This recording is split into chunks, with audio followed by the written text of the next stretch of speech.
Tom Herron, thanks so much for joining me again on the Professional Hypnotherapist Podcast. And something that occurred to me, Tom, was in recent times, I've been hearing a lot about, you know, people who are suffering with sleep apnea and the problems that it's causing, and the whole area of problem with this machine, CPAT, I think it's called. Correct me if I'm wrong. And you're an expert in, if you want to call you an expert in breathing and breathing techniques and this whole area of, well, stupid question. Why do we breathe? We all need to breathe, but there are ways of breathing that can help us. I'm particularly focused on the sleep apnea so that anyone out there who's looking and listening and wanting to, help themselves, that what advice, we're going to explore this whole area of sleep apnea. So, as the expert, go ahead, tell us about that. Well, sleep apnea is a particularly debilitating condition sometimes. Yeah. And it's if we break it down, we're asleep and then there's apnea. And apnea is the Greek word for breath hold. Mm. So when we hold our breath while sleeping, and if you ever have seen someone that's good at snoring, should I say, and they let a big rip of a snore and then they stop breathing. Mm. And they might stop breathing for up to 2 minutes. And it can happen at any age, by the way. It's more prevalent in males. However, it does affect females as well. And it has a really debilitating effect on health. Mm. Now, in order to breathe, that person that has the apnea has to wake or almost waken each time to take a breath. Now, they mightn't be consciously aware, but it has disturbed their sleep every 2 minutes or every time they take an apnea. And you can imagine how that would affect tiredness, how it would affect your performance, and it really can be debilitating, and it can be dangerous. I live in the north of Ireland, and if someone is diagnosed with sleep apnea, they have to do a sleep study to confirm that you have got sleep apnea, which takes quite a while. And the sleep study, if it's bad enough, they have to inform they're supposed to inform the DVLA, which is the Driver's Licensing Authority in Northern Ireland, because people can fall asleep at the wheel. So you can see that it has, serious consequences. And this isn't to scare anybody that has it. It's just to make sure that the condition is treated, get someone to look at it. Now, I work with lots of people that do a lot of snoring. So basically, if we can reduce the snoring, it can have such a beneficial effect. And Tom, do you know what causes it? I do. And the most common form of sleep apnea is obstructive sleep apnea, OSA. Yeah. And it occurs when there's a functional obstruction in the mouth and throat. For example, when the tongue falls against the soft palate during sleep, and the soft palate and the uvula, the little thing at the back of the throat, Yes. then falls against the throat, it makes breathing more difficult or even impossible in some cases. OSA can lead to snoring as the tongue and the soft palate, they start to vibrate and rattle. And it can also cause the person to wake up feeling as though they can't breathe. And with obstructive sleep apnea, the lungs work normally and the body still tries to breathe. but it's not possible to get enough air in through the upper airway because it's obstructed. And as I said earlier on, it's more, it becomes more common with age, and it's more prevalent in males. And would weight contribute to People it, with Tom? excess body weight, Yeah, pregnant yeah, people, and people that sleep on their back. And yeah. some of the symptoms may include waking during sleep or feeling very tired when awake, waking from sleep feeling panicked, snoring or gasping for air during sleep, headaches, frequent headaches, awakening with a dry mouth, feeling confused or being able to concentrate at work or school. Mhm. Treatment for sleep apnea traditionally requires fixing the obstruction, obviously, that blocks the airway. And sometimes that can be as simple as changing the position of sleep. Instead of sleeping on your back, you sleep on your side, or that sort of thing. And other people find that reducing weight or quitting smoking or becoming more physical in their activities can reduce the symptoms. Mhm. You also mentioned, and some people do require a CPAP machine, Yeah, CPAP, yeah. and that's a continuous positive airway pressure machine. And that machine, it continually blows air into the throat via a mask worn over the nose or the nose and mouth and keeping the airway open. It helps a person breathe during sleep by um, stenting, as it were, the upper airway open with pressurized air. So it's going, it's being, there's tubes up the nose, and the pressure of the air is keeping the airway open. Mhm. Obviously, when it gets more difficult, that people go for surgery. And to me, that would be a last resort. Mm. And I have a son who's a surgeon, and he's of the opinion that surgery is always the last resort. And it's really useful and refreshing to see surgeons looking at that. So there's also oral appliances that certain appliances that keep the airways open by preventing the tongue from falling back against the soft palate and stopping that rattle. Sometimes medications are prescribed. However, I found that in my experience, that when we adjust our breathing, it can make such an impact. Now I sleep every night with using 3M micropore tape, and I tape it just across the mouth, and I never waken with a dry mouth. I sleep really well.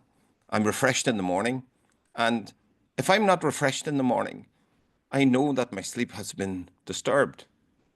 And I find that if I take sugar late, it'll make me snore, and I can snore through the nose. Right. So it's fascinating because everyone's different.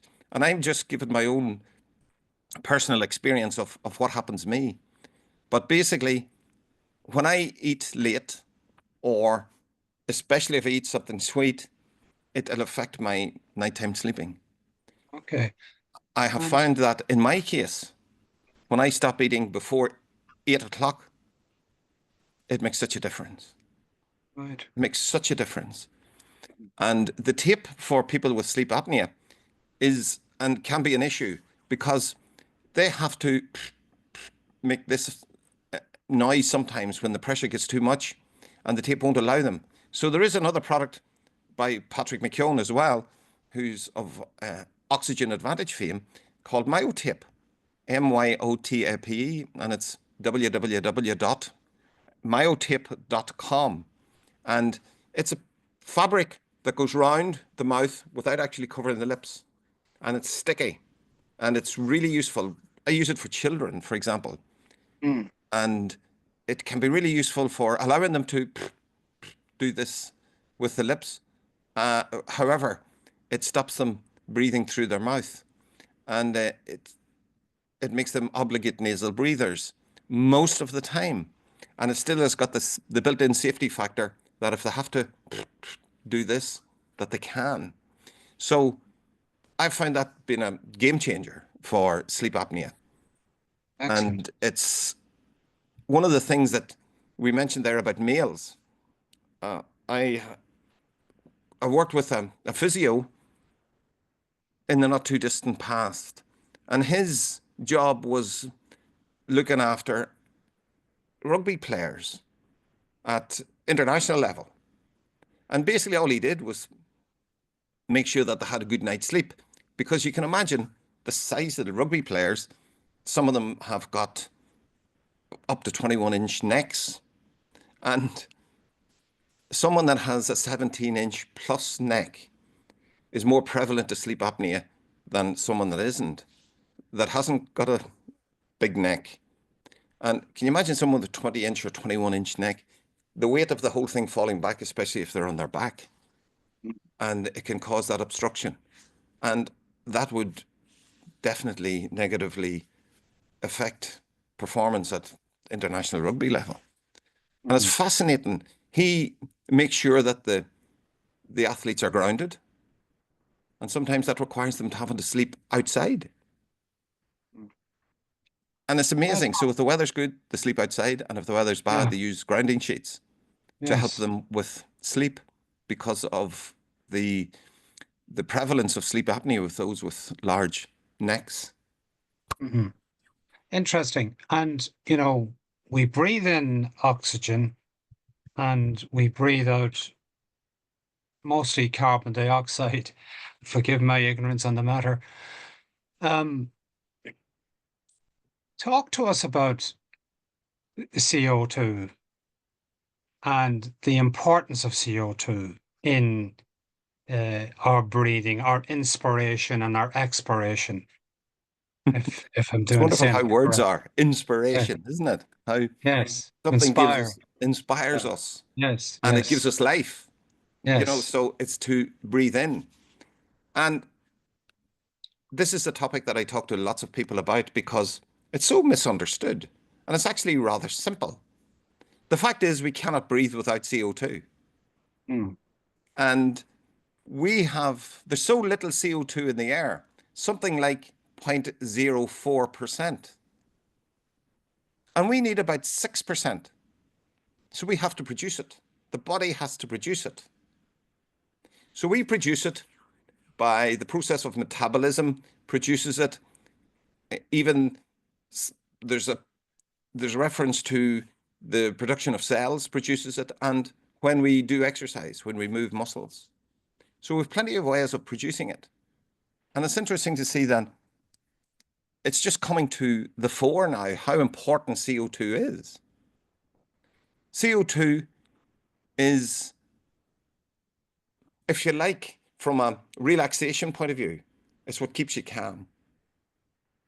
Now, we tend to think that if you can imagine oxygen, put oxygen on a fire and there's a rage. Put CO2 on a fire and it puts it out. So if you look at that in terms of anxiety, when we raise CO2, anxiety reduces. And it's the catalyst. CO2 is the catalyst to breathe. We have a respiratory center in the brain, and the respiratory center is constantly monitoring CO2. And once it passes over the respiratory center in the brain, it checks it for carbon dioxide content, and it then checks it against our tolerance to carbon dioxide. If we have a high tolerance to carbon dioxide, we breathe less. If we have a low tolerance, we breathe more. So, and the thing about it is, carbon dioxide is essential for breathing, and it's a mechanism called the Bohr effect, BOHR, which is, it was discovered by Christian Bohr around the turn of the last century. And he found that oxygen is only released by the hemoglobin in the blood, by the red blood cells, in the presence of CO2. So if we haven't got CO2, we won't use the oxygen. We cannot use the oxygen that's already in the body. So we breathe the oxygen out. So somebody that breathes more than they need, if we got a gas analysis, there's 21% oxygen in the air. So when we breathe in, there's 21% oxygen. And when we breathe out, someone that breathes out more than they need can have an exhale of 18% of that. So we're constantly in a state of oxygen deprivation. And that's, for athletes, it's more noticeable because performance is affected. And I remember back in the day reading that tennis players like Billie Jean King, and I'm showing my age, and Martina Navratilova were nasal breathers. And they were both world number ones. So, and that's way back in the day. Now, Djokovic is a nasal breather. Federer was a nasal breather. Andy Murray is a mouth breather. And when we look at his injury profile compared to the rest of them, there's no comparison. Like Andy Murray had every shot of any of the best of them, but he was a mouth breather and he suffered dreadfully from serious injury. Now, they're definitely correlated. There's a correlation between breathing through the mouth at high performance and injury profile. Mhm. So, I mean, the importance of, being able to breathe correctly or correcting if you're breathing incorrectly, or is so important that to be able to breathe specifically for a sports person, maybe for okay, you mentioned tennis player. What about somebody who's an athlete who is, we can't, athletes, we have to sometimes mouth breathe as opposed to nose breathe. Can you talk about mouth breathing and nose breathing for us, please? There's a lot of debate over whether at high performance that we have to sometimes mouth breathe. Now, I'm in the position, or I'm in that school that says we can train ourselves up to nasal breathe at any sport, at any level. And I have taught CrossFitters, which is HIIT. It's really high intensity training, and they find it impossible.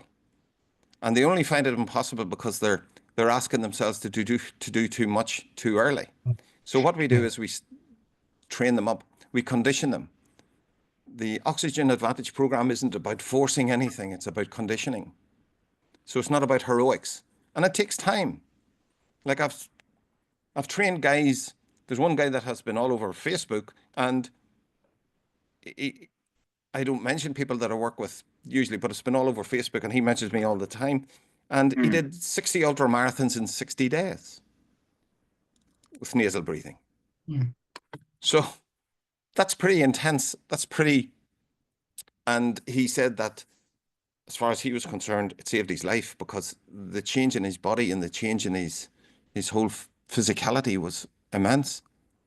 So when we look at athletes, I think that it's important for the general public to realize how important nasal breathing is, because it's got such a calming effect compared to mouth breathing. And children that have their mouth open at rest, for example, tend to have crooked teeth. So if we want to save money on expensive orthodontistry, get the child to close the mouth. Babies until they're about 6 months old cannot breathe through their mouth. They're obligate nasal breathers because they're nursing or sleeping. Because when they're sucking, they're breathing through the nose.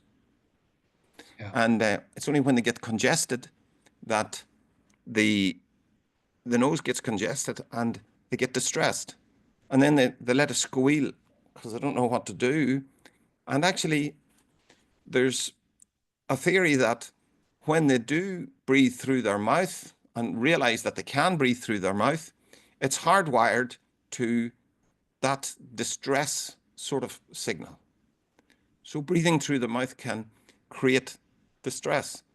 Now, if we look at the physicality as well and look at physiology, we find that when we breathe in, we automatically go into the sympathetic nervous mode, which is fight, flight, or freeze. When we breathe out, we go into parasympathetic response.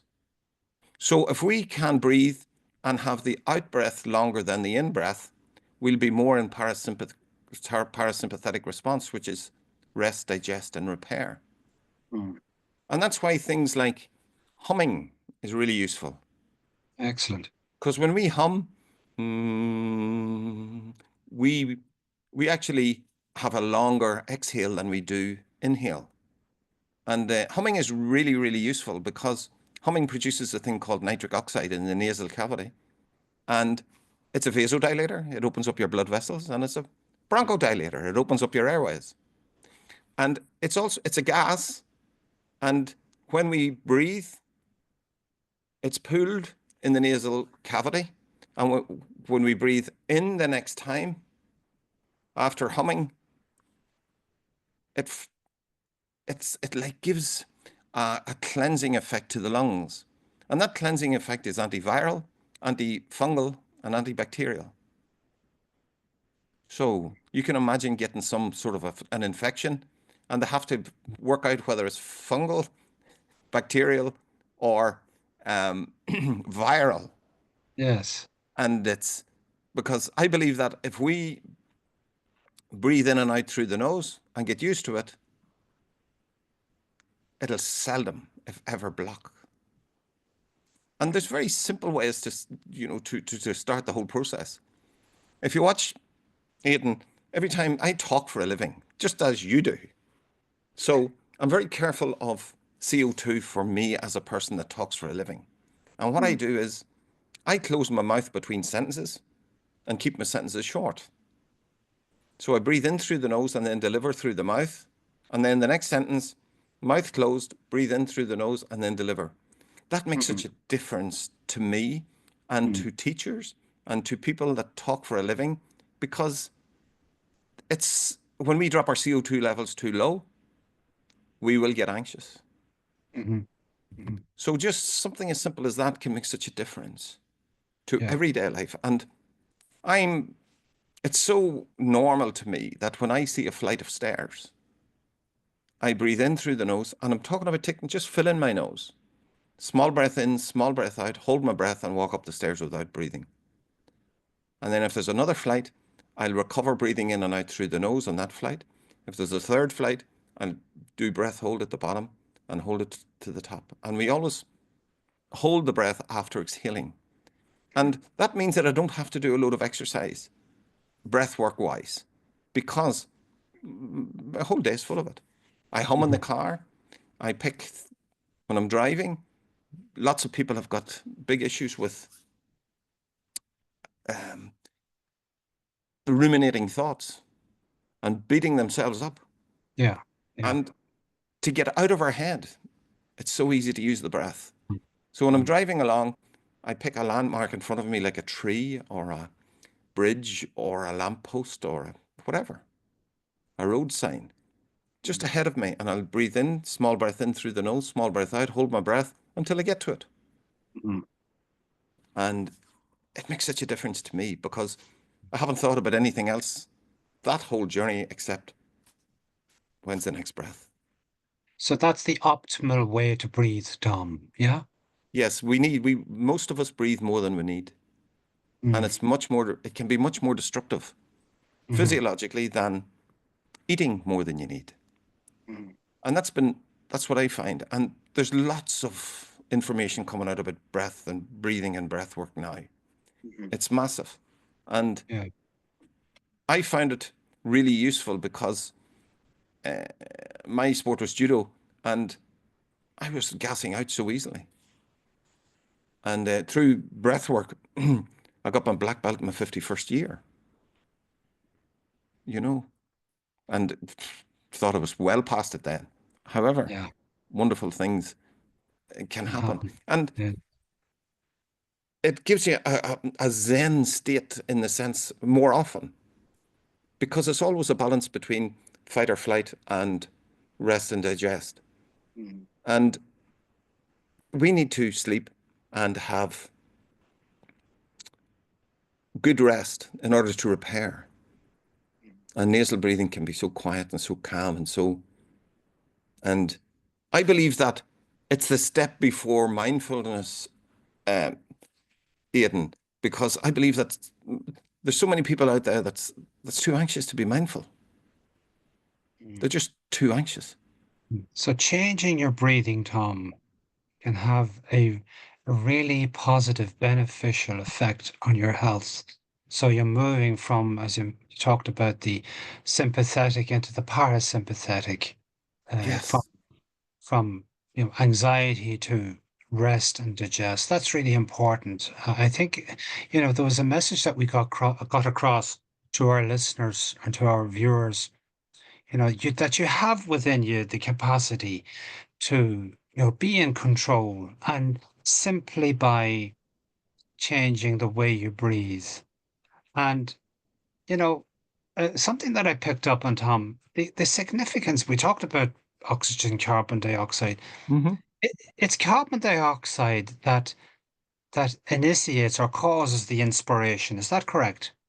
It's the catalyst to breathe, yes. Yeah, So it's it's that important.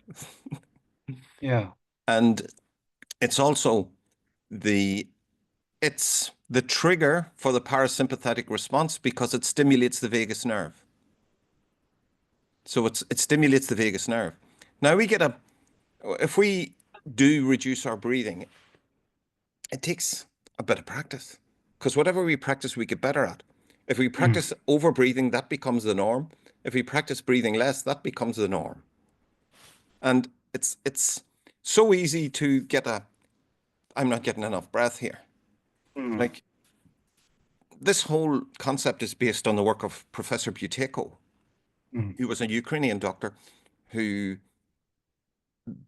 wanted to get something for his own hypertension as a young doctor. In his mid 20s, he had hypertension, he had high blood pressure, and he hadn't access to Western medicine because of the Cold War. So he had to play about with things. So he started to reduce his breathing for some reason, and he found out that it reduced his blood pressure. So he went into the hospice where he was working for terminally ill patients, and he started to talk to the nurse about the breathing patterns could dictate how long the person would live. And the nurse was surprised, to say the least, but she was interested enough to note what he was saying. And he was right every single time he told them how long they would live. And they said, well, is there something we can do? So they intervened and reduced their breathing. And many of them walked out of the hospice. And mm, he finished up on the Russian space program. And he worked with thousands of people. And he had yeah. big budgets and he worked with thousands of people. And he found out that not only did reducing the breathing reduce blood pressure, it also reduced blood sugar. Mhm. So you can see how it regulates. You can imagine that if something is a vasodilator, if CO2 is a vasodilator, obviously blood's going to flow through your arteries and veins much easier. What would you say, Tom, about how breathing would affect our cognitive functioning? What would you say about that? When I'm working with people, I find that they need to get out of their heads because their heads tend not to be a nice place to be in. When I work with trauma, trauma is when the world as we know it has been changed without our consent, if you like. So that covers things like if we substitute the word trauma for shock. So what shocks me may not shock someone else. Right. So it's totally subjective and unique to the person in many ways. So, and that shock could be falling out with someone had been a very good friend. And it's shocking because you can't get that person back to where you had them before this incident happened. Yeah. And the relationship changes. So the Yeah. relationship changes and it's shocking. And then we can go into PTSD, and which is the world's changed there without your consent. And it's amazing how we can self-regulate using something as seemingly simple as breathing, because it's all about self-regulating. It doesn't matter what happens as long as you can self-regulate. And it's the Be absence flow. of it's the absence Yeah. of soothing very Mm. often is worse than the actual event in trauma. Mm. So when we can Mm. soothe ourselves, it's like, look at the animals. It's Mm. amazing what they do, and they self-soothe. Yeah. Yeah. Yeah. Are there any myths about, I had a question here. Are there any myths about breathing that you'd like to debunk? I do. That we mix up big breathing with deep breathing. If I say to you, take a deep breath, we take a big breath. Mm. So most of the time, for the vast majority of time, big breathing is unnecessary. And we can take a small amount of air. And if we put our hands on our chest and our hands on our tummy and breathe in and move the tummy, you'll see how deep that can go. Mhm. And actually, I put my hands on my sides and I push in the just below the rib cage. And we have got spare ribs that are unattached. And basically, when I push in, and I push in pretty firmly, and I breathe in, and I feel the air pushing the sides out. That's the way I like to breathe, because that supports my back. Mm. So I just was reading a paper yesterday, and it's about breath work to save back pain. And it's fascinating because if we breathe chest, the back's not supported. When we breathe low, it is. So it's fascinating. And things like, you know, when we talk about core strength.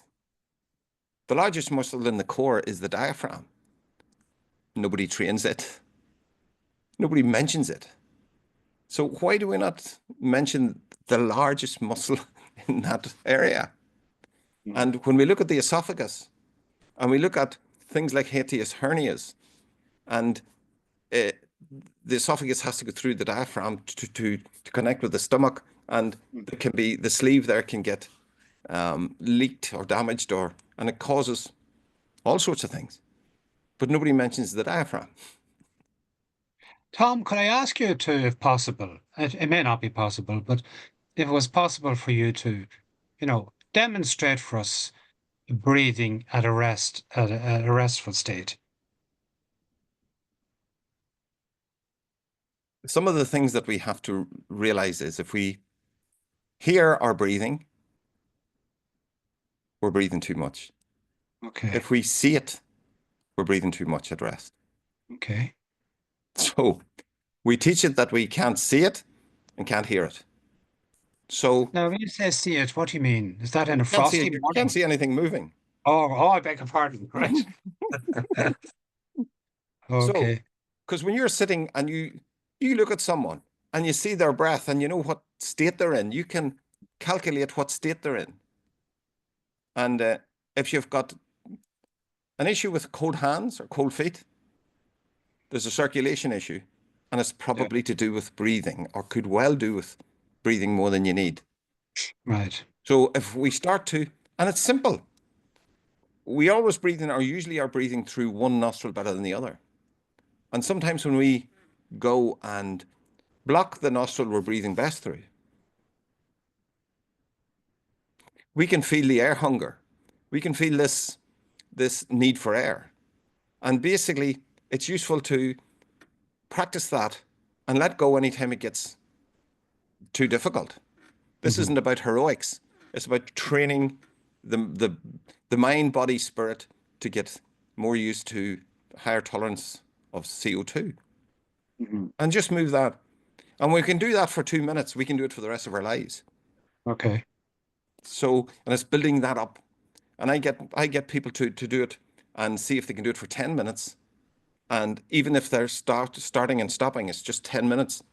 And I remember having this lady who serious COPD. She had several really serious respiratory issues, and she was wondering, I can't sleep, she couldn't, and she was very determined.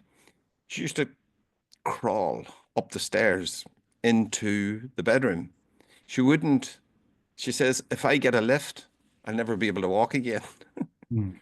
And she said that if I bring my bed downstairs, I'll never get up the stairs again. Yeah. And I says to her, well, what would you like to do? She says, can you help me? And I says, well, we'll have a go, but it'll take time. So to cut a long story short, we did it, and I worked with her, and I says, I'd like you to do this for 10 minutes an hour for 5 hours a day. It sounded crazy.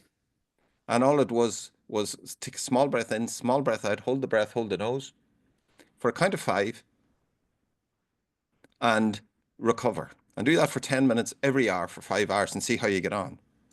And I'd like you to tape your mouth at night. And I asked her to tape her mouth, not horizontally, but vertically, Mm-hmm. so that when myotape wasn't about at the time. So basically, if what do you call it? And she turned the ends of the tape onto itself so that only the middle was sticky, so she could pull it off at any stage. And we were monitoring this, and she wasn't very impressed for the first week. She wasn't very impressed for the second week. Third week, she was getting phlegm up, and she was amazed that she could get phlegm up. And then, so as we went through week after week, about week 6, she says, I can't believe that I can bring this phlegm up so easily. And she could. And she says to me, I'm doing 10 minutes on a bike. And she says, I'm walking up the stairs. Marvelous. And as you mentioned, Tom, fascinating. Indeed, it is fascinating. And it's not everybody would do what she did. She was so determined. Mm. She was so determined. And it was fascinating to see the rewards that she got Yeah. from something as simple as breathing. And I Yeah. remember a guy rang me up one day and he says to me, I've got a friend in hospital, he says, and he's got serious respiratory issue. And he said, the doctors can't do an awful lot for him at the minute. He says, I don't even know what the issue is. He says, but would you go down and see him? And I says, oh, well, surely. And the guy says to me, look, I know that I have got a limited time to live, he says. The doctors tell me that it's rather shorter than I would like. Is there anything you can do? And he says, I don't know. I don't know. He says, well, will you have a go? So we did. So he was given something like 3 months to live. And the guy that actually rang me 2 years later died. And this guy was still living. Oh. And he actually come out of the hospital with me. He says these guys can't do anything for me, but so, and that's just a story that it's just amazing what breathing can do. The the American Indians, anthropology tells us that they believe that we have got X number of breaths, and then we die. So it's useful to slow that up. Mm. Fascinating, Tom. It's a topic that we could go on talking We about for sure could. hours and hours because there's so much in it. And for anyone watching and listening, how can we contact you? I have a website. It's www.tomherron.experience.com. Right. And my phone number in Southern Ireland and the Republic of Ireland is 08680500604. In Northern Ireland, it's 7734345163. Give And us anyone those that wants numbers to again, Tom. have a chat about any of the things, feel free to do so. If Yeah. text me a message or something like that, because it is fascinating, and you'll realize how something as simply as that's so simple. One of the things that I find fascinating about Mm. breath work is anybody that's of a spiritual nature, because breathing is very spiritual, Mm. and you'll find that meditation is breath work. Yoga for thousands of years was breath work only. The exercises came later. So all of that stuff is very relevant. And one of the things that really got me was when I breathe in, I must breathe in to survive. It's mandatory that I breathe in, and that breath from the universe gives me life. But in order to survive, I must breathe it out. So to take the next breath. So it's a really wonderful metaphor for forgiveness, that we have to let go of everything to survive. And Wonderful. Yeah. That's a wonderful way to, to phrase it and to look upon it, that you're getting rid of the waste gas, and you're forgiving, yeah, and you're you're forgiving. in something new. So it's a wonderful metaphor for forgiveness. And if we look at Yeah. the word forgiveness, it's forgiving away. Yeah. Forgiving. Yeah. Wonderful. Tom, just give us your numbers again, please, if you don't mind. So the number is in the Republic of Ireland is 08680505604. And in Northern Ireland, it's 07734345163. And the website is www.tomherronexperience.com. Excellent. Well, I mean, as I said, we could go on talk for hours, but we have to end now. And, I would encourage anyone needs to know more about this to contact the man himself. So, Tom Herron, thank you so much for this wonderful experience of speaking with you today. Bye bye Thank for you now. for Until the next time. Thank you for the opportunity, and anything I can help you with, feel free to lift the phone. Thank you, Tom. Take care. Bye for now. God bless.